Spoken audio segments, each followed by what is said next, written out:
Well, pinakamaganda doon is dito ko yung UP community. But I'm saying I'm always grateful because wala pa akong nagagawa yung UP. May pupunta sa gym, say thank you coach for accepting the challenge.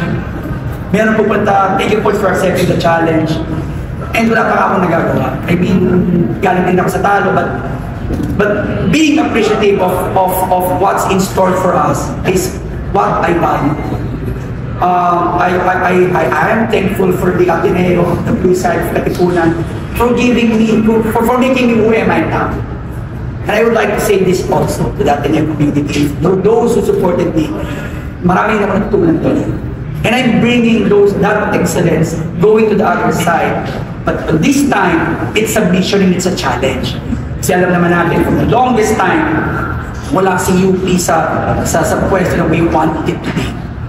But what important is, we are going there because of the support and the practice of the UP community, the sponsors, and the players that always accepting the challenge. Alam nila, I'm a very strict coach, I'm a very demanding coach, because I'm a father to them. Like King is saying, we are a family. I'm a father to them. And it's a mission and a challenge for me to bring them closer to that legacy that they want. So, Coach Bob Peraso's vision, Chancellor and the President's vision, I guess it will really know where to go back up. And the difference, ang difference is this time, UP, you will be watching out UP for the next few years because this is the right time to ride the UP volleyball.